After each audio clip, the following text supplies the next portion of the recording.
Dans ce TP, on souhaite générer des trajectoires pour les robots ABP à partir des positions bien déterminées. Alors, on va commencer par la création d'une nouvelle station. Donc, on va choisir une solution avec station et système de commande virtuel. On laisse le modèle de robot par défaut ERP 120. Par la suite, on va créer notre station. Par la suite, on va choisir le premier modèle. Ok, donc voici notre robot. C'est un robot 6 axes. À chaque fois, on peut ajouter un outil sur l'axe numéro 6. Donc, vous aurez sur Importer bibliothèque, équipement.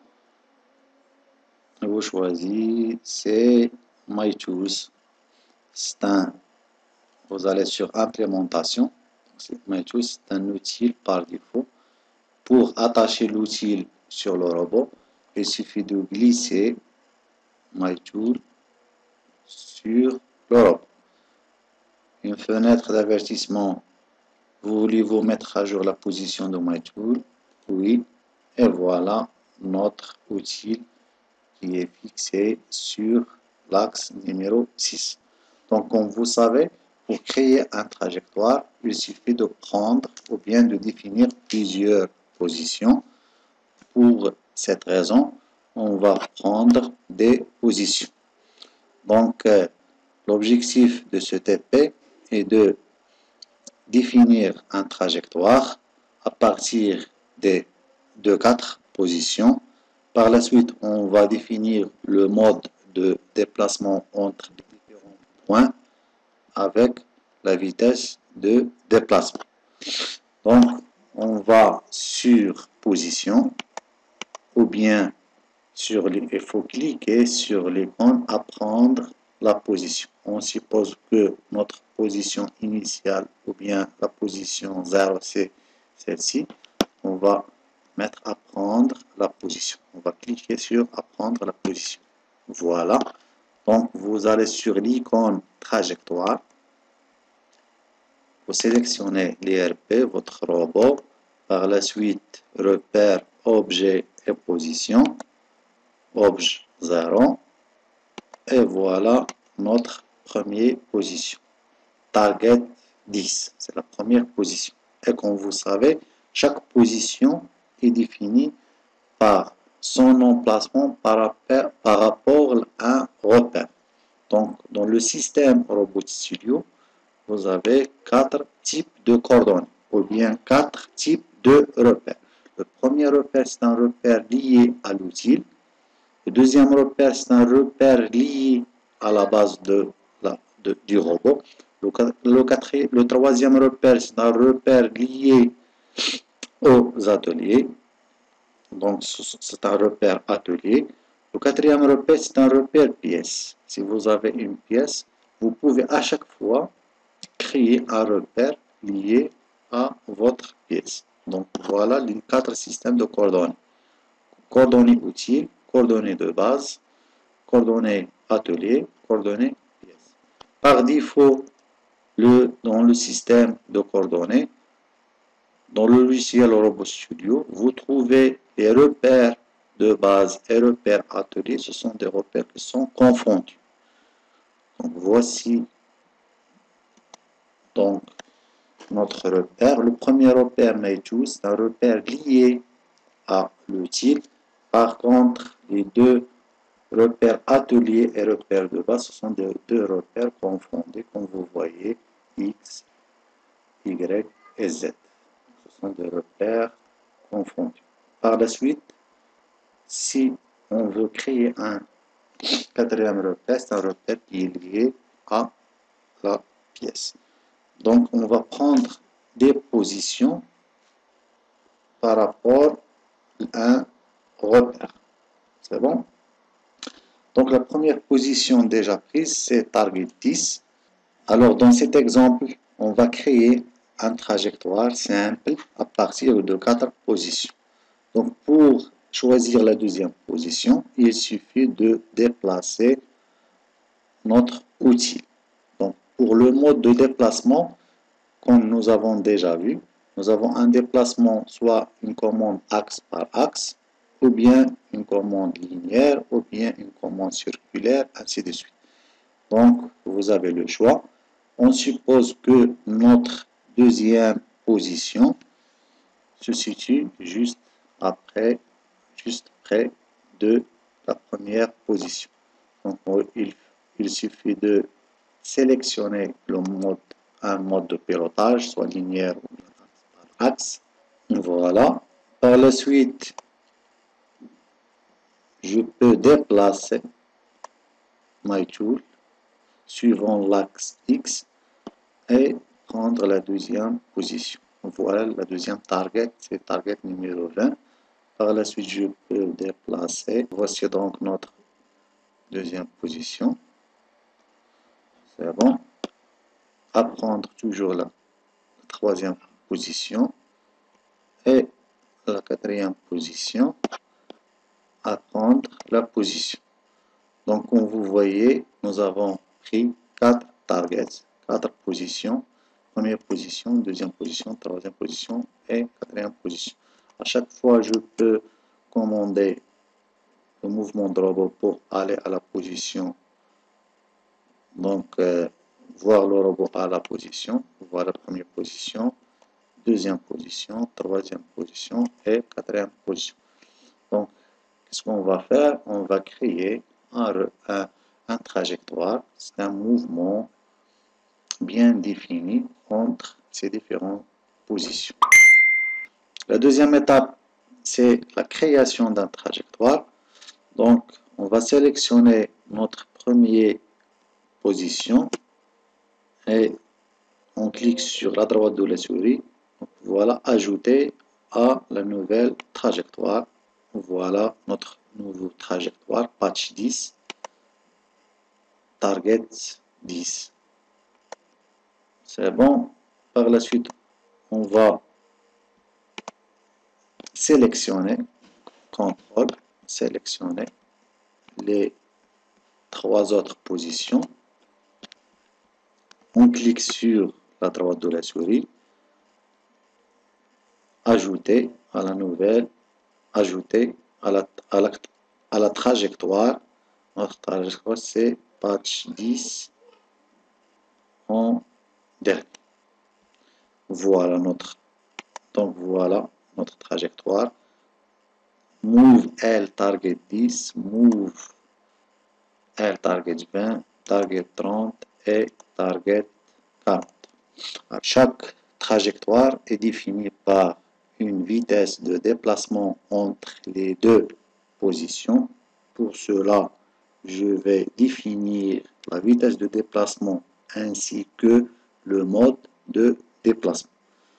Donc, je clique sur la droite de notre trajectoire ou bien dans notre target, ou bien je sélectionne tout target avec contrôle. On va sélectionner tout le target. Voilà. Par la suite, vous cliquez sur la droite et vous cliquez sur modification d'instruction. Modification d'instruction. Et voilà notre type de mouvement. C'est un mouvement. Il faut choisir le type de mouvement, soit un mouvement linéaire ou bien un mouvement joint. Le mouvement linéaire, c'est un mouvement de déplacement de l'outil entre la position 1 et la position 2 d'une façon linéaire. Le mouvement joint, c'est un mouvement quelconque. D'accord? Pour le mouvement linéaire, c'est un mouvement là où vous avez un risque d'avoir des points singuliers. Par contre, le mouvement joint, c'est un mouvement quelconque. L'essentiel que l'outil va se déplacer d'un point de départ vers un point d'arrivée avec plusieurs possibilités de déplacement. Donc, voilà le premier type, c'est un type de mouvement, c'est un mouvement linéaire. Donc, vous avez aussi speed, ça veut dire la vitesse de déplacement. Par défaut, c'est une vitesse de 1000 mètres par seconde. Donc, à chaque fois, je peux modifier la vitesse. Donc, on peut choisir une vitesse de 30 mètres par seconde, 30 mètres par seconde. Donc, c'est un déplacement entre le target 1 et le target 20, target 10 et target 20. La zone, le mode de déplacement, soit une zone fine, Z0, Z100 ou bien Z80, ainsi de suite. Donc, on va choisir une zone fine. Pour la zone, on définit la zone comme étant la distance entre la tangente de la trajectoire et la position. Donc, si on choisit une zone de 100, donc 100, vous avez 100 mm, c'est la distance entre la tangente, voici par défaut 100, voilà 100. Donc, la tangente entre la trajectoire et votre position, c'est la rayon, c'est la distance de 100 mm. À chaque fois, vous pouvez définir soit une zone fine ou bien une zone pour augmenter la cadence de production. On peut modifier la zone d'une zone supérieure à la zone fine. C'est bon? Donc, par la suite, on va cliquer sur appliquer et faire. Donc, comme vous voyez, voici les instructions. La première instruction, Move L, target 10, ça veut dire Move L, c'est un mouvement qui est linéaire entre la position 10 vers la position 10. Move L, c'est un mouvement linéaire et mouvement linéaire avec une vitesse qui est prédéfinie. Par la suite, on va configurer des axes dans notre robot. On va configuration, instruction de mouvement linéaire, ou bien toutes les instructions de mouvement. On va configurer les instructions de mouvement. Configuration, ça veut dire le logiciel, il va calculer, il va optimiser le déplacement des axes pour atteindre une position bien définie. Par la suite, on va simuler notre trajectoire. On clique sur la droite, exécuter la trajectoire. Et voilà le déplacement. Comme vous voyez, c'est un déplacement linéaire entre les différentes positions avec une zone prédéfinie, une zone qui est 100. À chaque fois, je peux modifier les instructions. Donc, par exemple, on va sélectionner CTRL les 4 positions. Par la suite, on clique sur la droite, modification d'instruction. Donc, on laisse le mouvement linéaire. Par la suite, on va modifier la zone. On définit une zone fine. La vitesse de déplacement, on peut modifier la vitesse de déplacement 50. Appliquer, fermer et exécuter la trajectoire. Voilà, c'est un déplacement linéaire avec une zone fine, avec une vitesse de déplacement de 40 mètres par seconde. Je peux aussi ajouter target 10 à la fin, donc ajouter à la trajectoire patch 10 dernier pour que notre robot puisse faire une tour complète. Voilà, exécuter la trajectoire. Donc voilà le mouvement, c'est un mouvement qui est linéaire entre les différentes positions. À partir de la position 10 et le retour avec, voilà, comme vous remarquez, c'est la vitesse de 1000. À chaque fois, je peux modifier la vitesse. Par exemple, ici, target 30, modification d'instruction. Je peux modifier la vitesse. Je peux prendre, par exemple, une vitesse 5, appliquer, fermer, et exécuter la trajectoire. Et voilà, le point de départ, c'est target 10 vers target 20 avec une vitesse de 50. Donc c'est une vitesse qui est réduite de 5 mètres par seconde entre la position 20 et la position 30. Le type de mouvement, c'est un mouvement linéaire.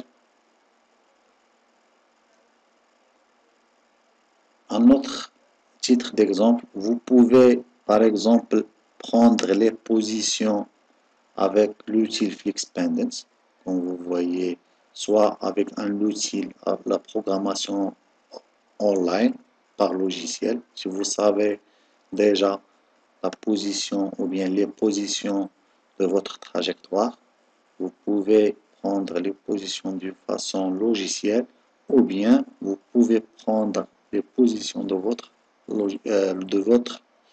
trajectoire d'une façon manuelle avec l'outil FlexPendance. Avec l'outil FlexPendance, c'est plus pratique. Donc, vous pouvez contrôler la position d'une façon simple avec la manette FlexPendance. Par la suite, pendant la phase de la simulation, je peux activer le traçage. Voici le traçage. Donc, vous allez sur simulation, traçage. À chaque fois, je peux activer le traçage. TCP activé avec une couleur, par exemple rouge. Activé. OK. C'est bon. Et par la suite, exécuter la trajectoire. Voilà. Exécuter la trajectoire. Donc, c'est une trajectoire linéaire avec l'activation de l'outil traçage. Vous voyez, mon traçage. On peut aussi modifier le type de mouvement. Donc, on remplace Move L avec CTRL, toujours. On va sélectionner les targets. Par la suite, modifier l'instruction. Modification d'instruction. On va choisir un mouvement qui est joint, mouvement quelconque. Appliquer, fermer. Quand vous voyez les instructions Move J, vont remplacer l'instruction Move L. Et voilà, j'exécute la trajectoire. Donc voilà l'instruction Move J. C'est un mouvement qui est circulaire.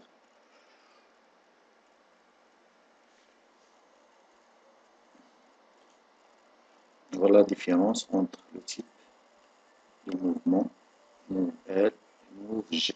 Comme vous voyez, le Move G c'est plus souple par rapport au Move L. Voilà donc le chemin parcouru par l'outil. À chaque fois, vous pouvez enregistrer votre simulation à l'aide de l'outil enregistrement, ou bien enregistrer votre application, ou bien tout simplement enregistrer votre graphique.